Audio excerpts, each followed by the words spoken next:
But now let's go to our interview with Super Bowl 25 MVP Ottis Anderson. Now, Jeff Eagles and I started out by asking him all about what he would want to see from running back Saquon Barkley, who is coming back from last season's major knee surgery. The trust, can he still go and make a cut or plant on that leg like he once did? And that would tell me mentally how far he has come. Because you can physically build your body up, but until you get hit or until you actually put that leg or that injury into play, you don't know what's going to happen. And that's the mystery of having a severe injury, is not knowing what's going to happen until it gets put into that place or into that situation. So it's going to be interesting just to see how he reacts to his first hit, his first cut, or his first non-instinctive move. I think that's going to tell us a lot. Ottis, I know that a lot of these players, including yourself, we've all had injuries, so some of them are very serious, some of them are not. I think the biggest thing for me is when you're coming off an injury, it's, your body feels strong, but I think it's more importantly to understand where your mind is at.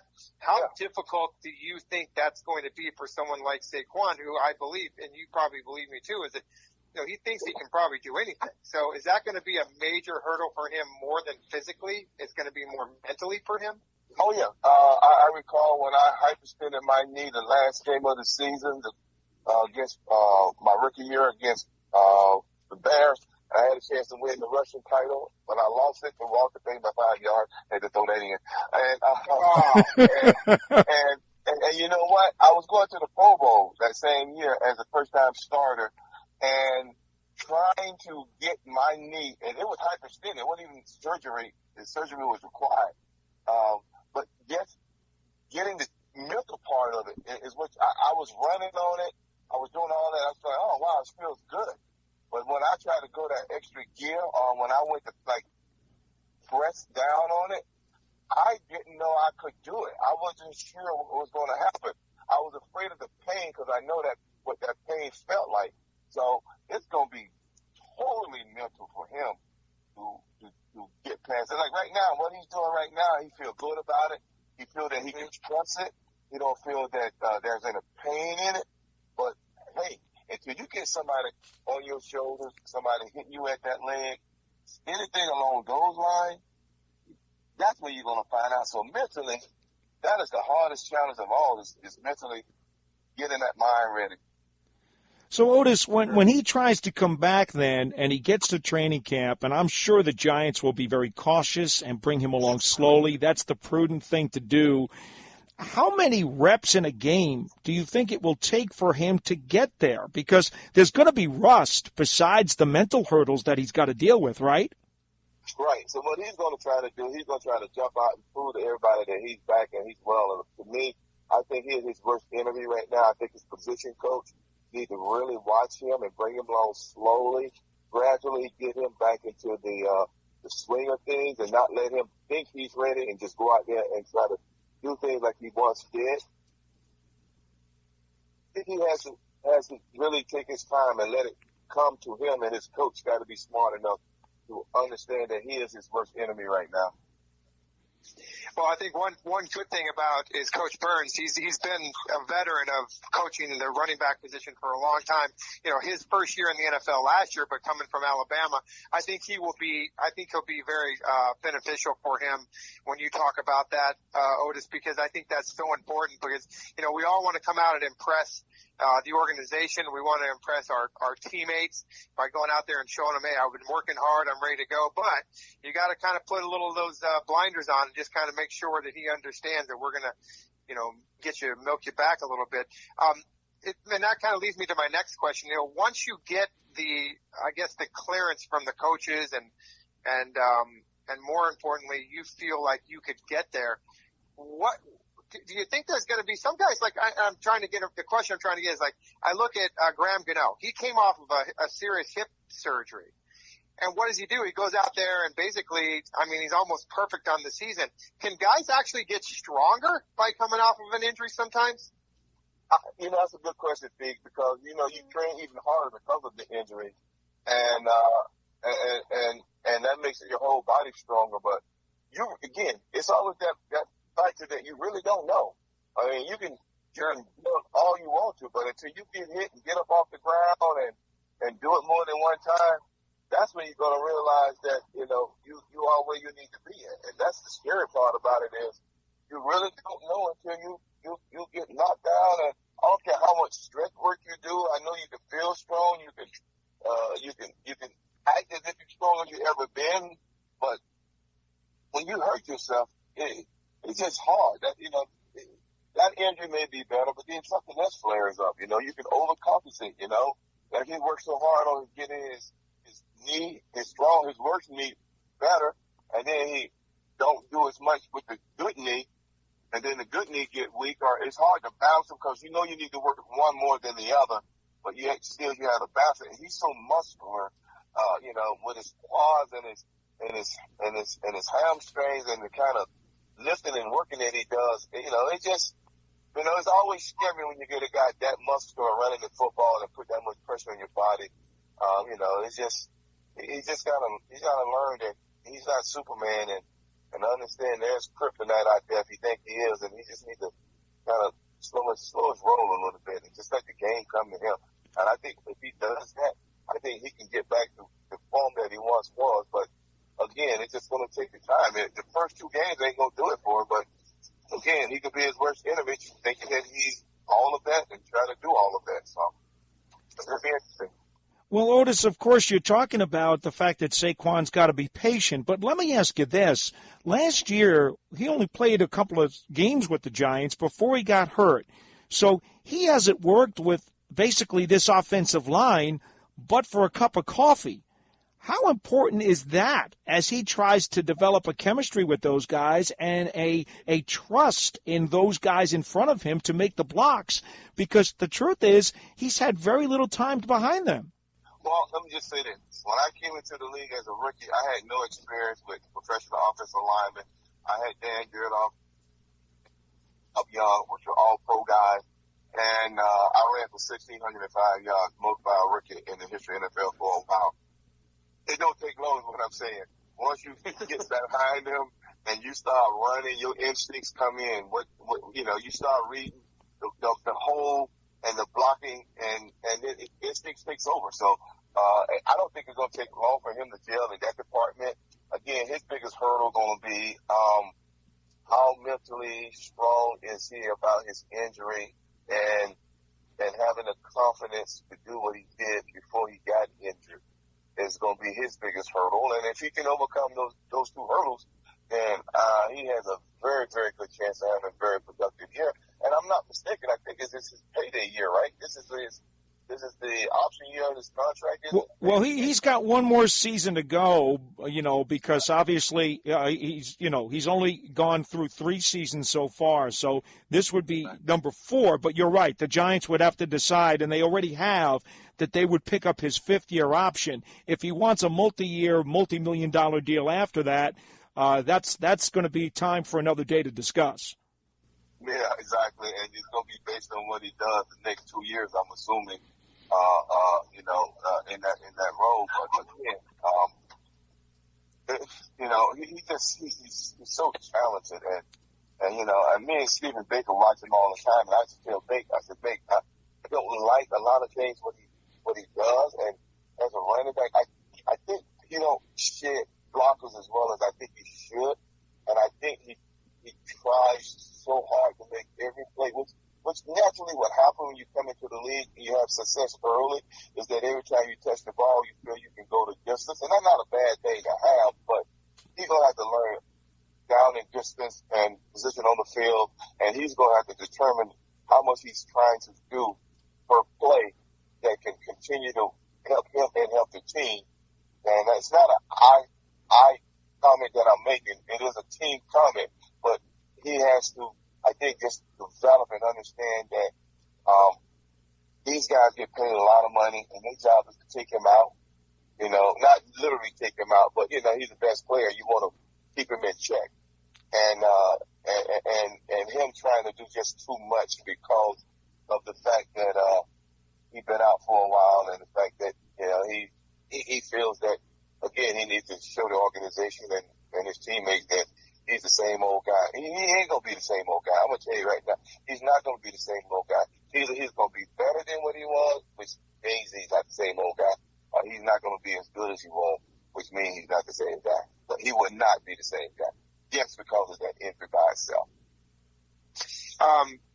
Just one last question for me. The Giants went out and, they pretty much, just revamped the running back room.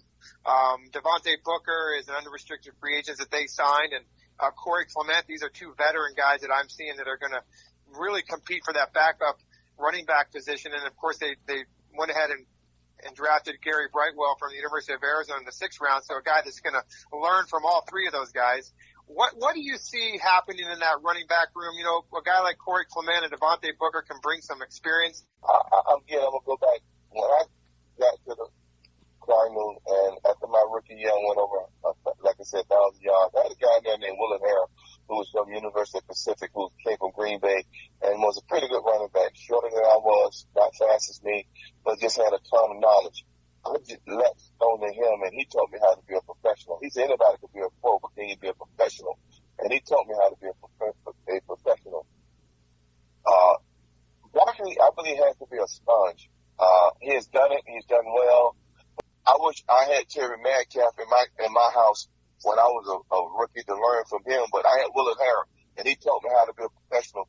And from what he taught me the years that I had him, and he wasn't a starter, but he taught me the game, how to be a professional at it. And that's why I was able to get 14 years in there, because I took his advice, I listened to what he said, and I wasn't afraid to listen to guys like Walter Payton, Franco Harris, who shared information with me.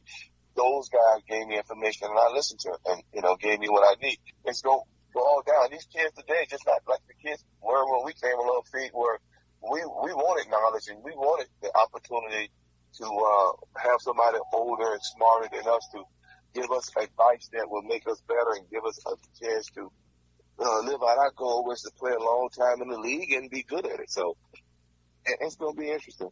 Well, when we look at that running backs room, Ottis, and they bring in, as Fiegel said, Corey Clement, Raekwell Armstead has come in, Devontae Booker has been signed. So the Giants have tried to protect themselves with some numbers and insurance in case Barkley is not physically able to be the guy he's supposed to be. Realistically, what would you expect the Giants' running game to look like? I know we're all hopeful that Barkley can be the superstar that he was, but let's say he's not up to himself. How do you see this Giants running back core kind of shaking out?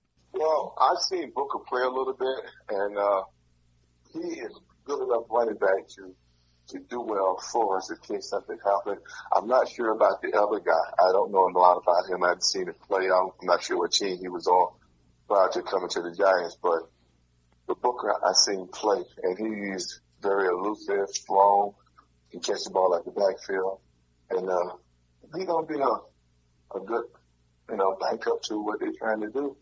In case Barkley doesn't make it back to full strength, may start off a little slow. But you got to do that. You have to protect yourself, and if you don't, you put your team in a bad position as you put all your eggs in one basket, hoping that your start running back come back 100%, and is able to give you everything he had before he got hurt. Well, how devastating do you think that would be to the offense, though, Ottis? Because you look at Saquon and you figure, well, he's going to be 2,000 all-purpose yards. If he's not, you can't expect the other guys to put up the kind of numbers Saquon would. But the Giants have added so much to their passing game. Do you think that they may just have to change their style a little bit to make up for that? Well, I think the players that they have, again, it's going to be the first time for a lot of these players to really get a good taste of what the whole offensive philosophy is, because, we had COVID, and let's just put it this way. We're not sure how much Barkley knows about the offense. I know it's changed a lot in so many ways, so it's going to be a learning curve for all of us, and it's just going to be interesting to see how they understand the system and what's being taught to them. But it's a system that no matter who's in there, it should work. And that's why they kind of went out and got players that are similar to what Barkley is, so that it doesn't change if something or if he's not quite where he needs to be at right now. What about the tight ends? They bring in Kyle Rudolph from Minnesota. We all know that they're a big part of the run game because they've got to throw blocks. Giants expect to use a lot of double tight ends with Ingram and Rudolph, although we both know that those guys like to catch passes too. How much apart do you see, or what do you see their roles being on this offense, Ottis? Exactly what you said. They're going to be probably more running. I think with what we have and what we took in the draft, I think we're going to be able to go 5 wides or 4 wides and keep Barkley on the field and really mess up some defensive coordinators' mind with the talent that we have.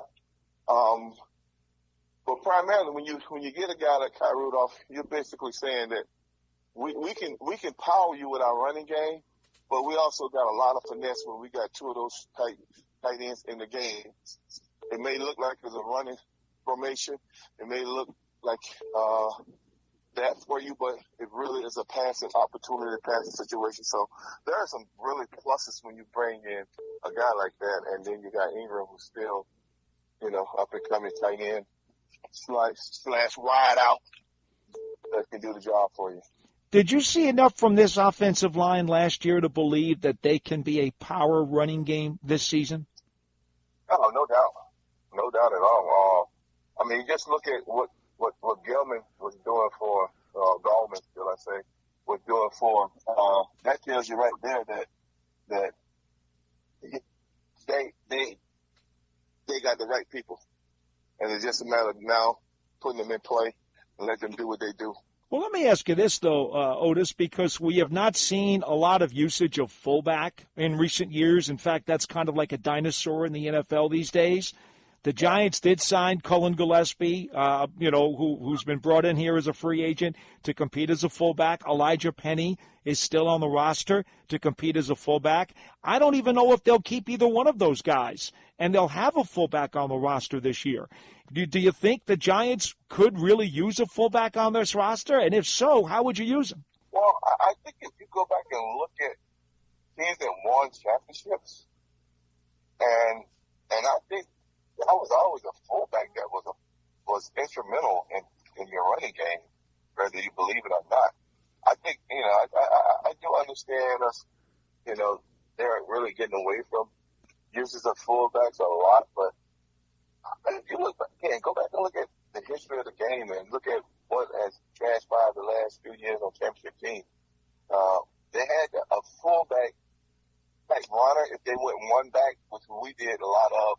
But that one back is just like a fullback when you got the tight ends on the field because that's your power running formation. But I think having a fullback on the team is essential because it's another person to help clear out the way for a running back to have vision to make big plays. Do you buy the fact that a lot of times the tight end can play H-back and that the pseudo-fullback formation can be as effective? It can be, but I think, when the league took the position that they wanted more points on the board because they felt that the game was boring and they started going with this 5 wide and less running formations on the field or less fullback, halfback type players on the field, it changed the game tremendously. I think you win with old school, fullback, halfback, the way it was, and just spread them out. And because that fullback, he leads through a lot of holes. He cleared out a lot of leverage for you, and he 9 times out of 10 he put the running back on the safety, and that man got to make a tackle. So I can see where it can be boring because of that's how you do it. Because most people want the big play, they want the long passing and the short pass that turns into a long pass. They don't want to see the 2 yards in a cloud of dust because that just seems like so robotic, like and old, like. But And man, you win like that. If you go back in history and just look at teams who won Super Bowls, and that fullback and running game is the key. I mean, you can throw all you want to, but if you can't run the football, you can't win. A prime example, look at just happened this past year, Tampa Bay and Kansas City. When Kansas City decide not to run the football and that they're going to beat you with Mahomes' arm, you ain't going to win. And you saw that because you asking your offensive lineman to do too much, and you can't put all that emphasis on your passing team or passing arm, because you got a guy that can throw it and you got guys that can catch it. But if you can't run the football in the NFL, you're not going to win. And what I believe and what I've seen, and I'm a true believer, but that's the way it has to be done. Well, Otis, you and I are both old school guys, and we both believe in the power running game, and we both believe in a balanced offense. The Giants certainly have helped Daniel Jones with his passing attack by adding a whole bunch of weapons, but ultimately, I'm with you, and I do suspect that they will have balance this year, and that's going to be the best way they can help Daniel Jones. I agree with you totally, Paul. If you're going to, Daniel can throw the ball. I don't care what anybody says. He can throw the ball with the best of them. And everybody talked about his decision making and all that. I saw so many times where a lot of things that was done was not basically on him. You gotta, again, I always tell people, when you look at one factor to a game and you say, well, we lost because the quarterback did this, the quarterback did that. No, look at, did the receiver run the right route? Did the ball get tipped? Did the lineman not block? There's so many things that go into a success and failure of a play. So to put it all on Daniel through all these interceptions, I mean, there were some that people would like to take back, but I mean, every quarterback that played this game will throw an interception. But if you get a quarterback of balanced offense, like what we're capable of having, and you saw when they went on that little 4 or 5 game winning streak, where even though Daniel was out for a minute, but what were they doing? They were running the football, dominating the ground, and now being able to do what you want to do on third down, because you had what they call third and makeable, 3rd and 4, 3rd and 5, 3rd and 3, 3rd and 2. When you can control the offense that way, then you control the defense.